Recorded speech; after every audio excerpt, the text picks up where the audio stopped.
Hey guys, welcome to this video. This video I am sharing some recipes specific to Trader Joe's that I made for dinner. I'm going to share with you all the ingredients I bought, the pricing of them, and whether I liked them or not. So I think we're going to try out 4 different recipes. One I've made a million times, and then the other 3 were ideas or hacks I saw watching other videos, social media. So let me know if you guys like this type of video. Let me know if you have your own Trader Joe's recipes. Please share those down below because I want to kind of keep doing this. Also, if there's other stores you'd like me to try, Trader Joe's is just a cliche because they tend to have more unique items than other places, but all of these are easily adaptable.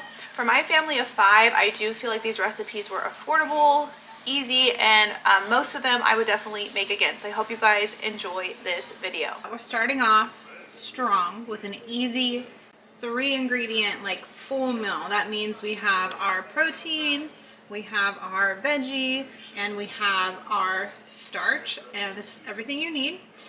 And this is a very inexpensive meal, especially if you buy 1 bag of this. This says it serves 4 people, so I did pick up 2 bags of this, so technically there's 4 things you have to buy, but it's the same ingredient. It depends on your family size, but even me buying 2 of these bags, still super cost effective.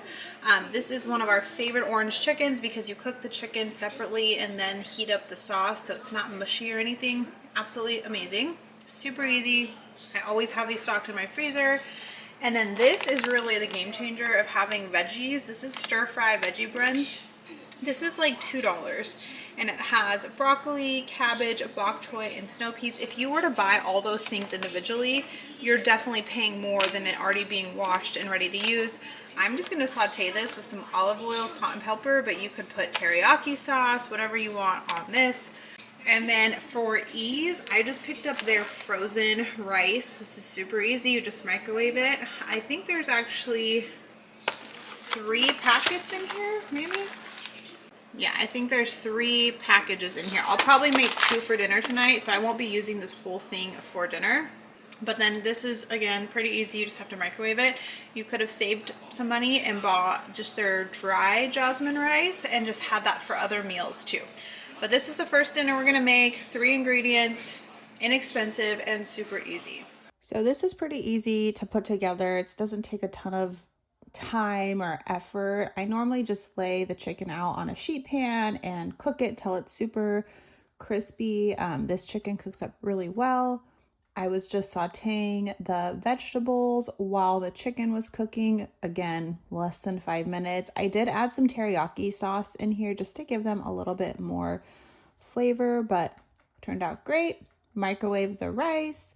And then that is the orange chicken sauce. So I don't cover all the orange chicken in the sauce because some of my kids don't like the sauce. So I just keep that separate. But as you can see, very easy, balanced meal that tasted great and didn't stress me out making it. All right, tonight's dinner from Trader Joe's is 4 ingredients. So we are gonna make meatball subs. I did get their frozen meatballs because they were a little bit cheaper than their new, like, fresh ones. So we'll see. Maybe I'll try the fresh ones too, and I'll let you guys know which ones we like better. I did get 2 bags. I'm not sure. I'm gonna cook all of them and see kind of how much I have left. I feel like we're in between where 1 bag and like 1 thing of rolls is barely enough, and so we're going into the needing 2 bags of things. We have 5 people in our house, 3 kids, but if we had like all teenagers, we would definitely need 2 bags. So like we're in that in between. But anyways, got 2 bags of the frozen meatballs. I did get 2 things of the rolls as well, but we'll probably only use 1 from the other bag and just save the rolls for school lunches or something.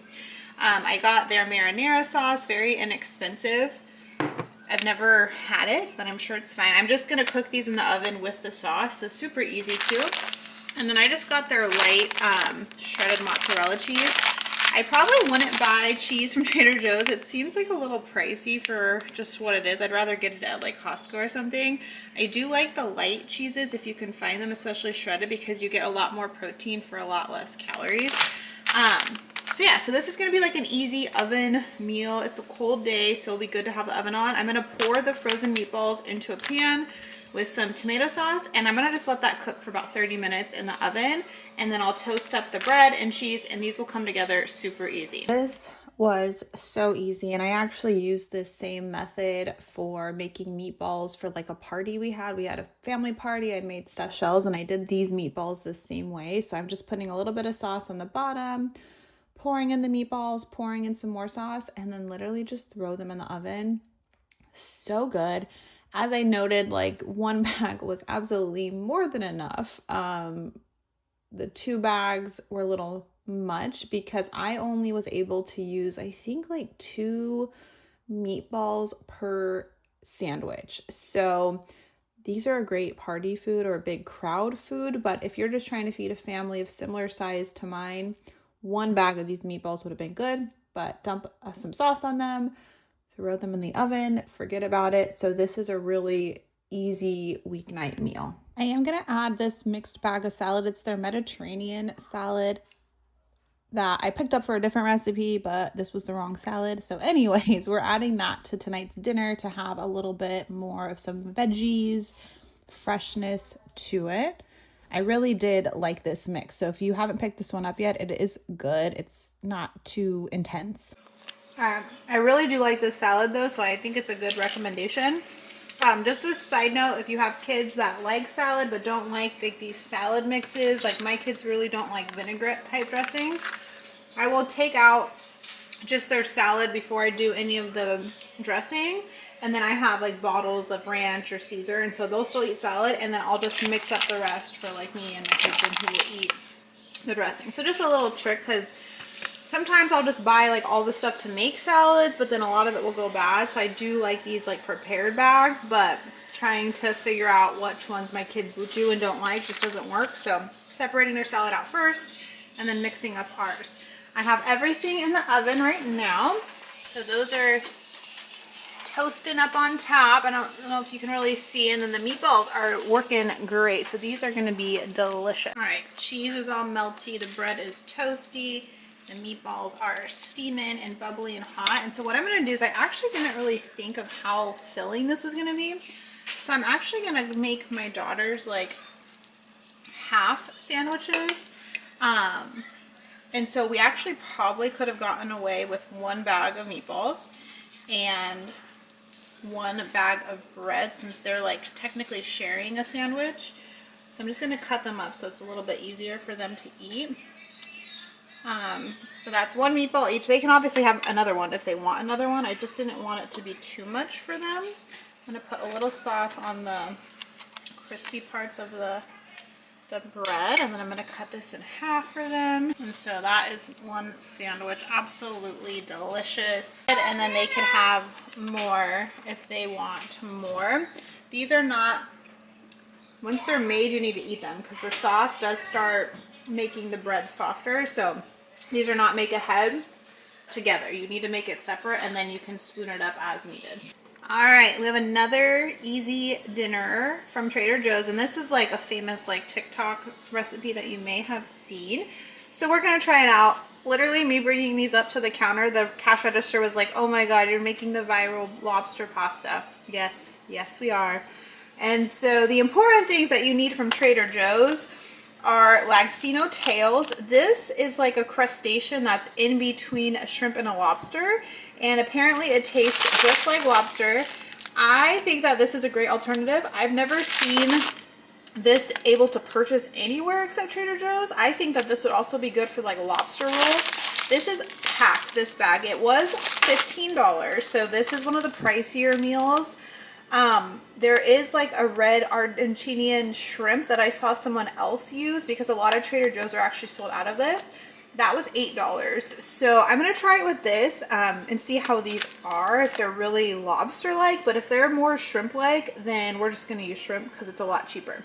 But this is the star of the show, as well as their lobster bisque. This is butter, sherry wine, and fresh thyme. This is what you make the sauce with. So it looks just like a cream, and there is lobster in here apparently. And so we're gonna do that. I picked up linguine. You can use whatever pasta you want, and you also need some tomatoes and garlic and onions, and I think that's it.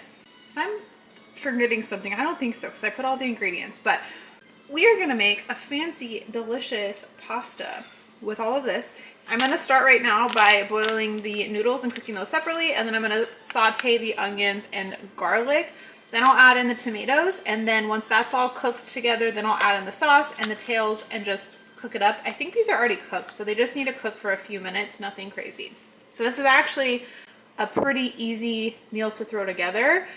So time saver, only 4 ingredients I actually had to buy. I already have onion and garlic normal, so super easy ingredient wise, and price wise I think we're coming out about 25 bucks per serving, which I still think is good for a lobster type dish. All right, so this is kind of like what the prep work is. The pasta's boiling right now. I sauteed the onions for like 2 minutes, or maybe 3 minutes, and then I sauteed the garlic for like a minute, and then I added in these tomatoes. I did half the tomatoes just so they break down a little bit faster. Once they get softer, I'll probably start mashing them up. But I've made like a super easy pasta with just like this. Maybe some like basil and Parmesan cheese on pasta, and it's absolutely delicious. So I'm actually really excited because at least I know this base is like amazing. So this is cooking. Once those tomatoes break down a little bit more, so probably another like 5-10 minutes, then I'll add the lobster bisque and the lobster, and that will all come together, and then I'll add the pasta. If you have one of these choppers, first of all, you just have to get one because it's the best, but definitely in this type of situation, because anything else is going to be kind of hard to smash up the tomatoes, and you don't want like the juice squirting out at you. So this is making it super easy to just break these down. They're kind of bursting, and it's just adding a little bit to the sauce. Which again, I would just eat this on pasta, like as is, absolutely delicious. So if you don't want to go the lobster route and you just want an easy pasta, here you go. Super, super easy. All right, I knew I was forgetting something. It was the Parmesan cheese. It's because I had to open it and used it in something. You can obviously use fresh Parmesan cheese, and I don't know if the traditional like viral hack has cheese in it. The video I watched, she added cheese, so I'm gonna add the Parmesan cheese and a little bit of red pepper as well. I just added the lobster bisque, and so I'm kind of just cooking that with those tomatoes. It looks absolutely delicious, and so I'm really excited for this. I'm just gonna let this simmer until the pasta is just about ready, and then I'll add in the langostino tails, because those don't need to cook that long. You don't want to overcook. I do like this pasta for the ease of how it came together, but I don't know if I've ever really had like a lobster pasta. I like lobster and I like pasta, but the combination, it wasn't anything super amazing. It was good. The langostino tails, definitely like lobster, so highly recommend those. But I don't know if I would make this like cream sauce again. That soup, I mean, it wasn't anything spectacular. So for the price of this one, I don't know if this is something I would make all together again. The final dinner I'm making, this one is, I think, my favorite. And it was so easy. I was actually babysitting my twin nephews that just turned 1. And so there was no way I could be busy with anything else but them. So this was the perfect dinner to have getting ready. You actually use this kettle chicken soup as the base. I think what Trader Joe's did wonderful here is not put pasta in the chicken soup. So it's really just the chicken stock, the vegetables, the seasonings, and I think that's why this is so good. So you want 2 of those containers for 1 package of the gnocchi. So this is like a Trader Joe's like hack for like gnocchi chicken soup. It definitely reminds me of Olive Garden's chicken gnocchi soup. There is chicken in those soups, so the protein is there. The gnocchi pasta is shelf stable, and then I got their fresh whipping cream. The recipe I saw, you can use their shelf stable one. So this is actually something you can buy most of these ingredients, and they last a long time. Even that soup will last, I think, like a month in your fridge. So this is something you can pick up to have on hand for a cold day, a day that you need an easy meal. You literally just throw everything in a pot, let it warm up, and it was so good, guys. Like, it was a cold, rainy day. Like, it was so dark this day. We were busy, we had babies over, and so this was like literally the best meal I could have picked. And I'm telling you, it was probably my favorite meal because it tasted so good and it was so easy putting together. This is hands down a winner. So if you're looking for a comfy soup fall meal, high protein, because again, that soup base does have chicken in it. You can obviously add more chicken too if you wanted to. You could get like the Trader Joe's pulled chicken and put even more in there. Guys, winner, winner. This is probably my favorite out of this episode. I hope you guys enjoyed seeing these recipes. I already have a whole other list of more ideas that I didn't get to make this time. I also did not make these like every single day in a row. A lot of the stuff from Trader Joe's is more, I don't want to say shelf stable, but like it can go in the freezer, it lasts a long time. So I don't go to Trader Joe's all the time. I normally go like maybe once a month, once every 6 weeks. So a lot of this stuff, besides like the fresh produce, you could just buy and have on hand. And these are just some easy meals you could throw together. Let me know which one was your favorite, which one you're going to be trying out. And if you have ideas to share, and if you guys like these types of videos, make sure you give this a thumbs up. And if you're not already, please hit that subscribe button. Thanks so much for watching, guys. Bye.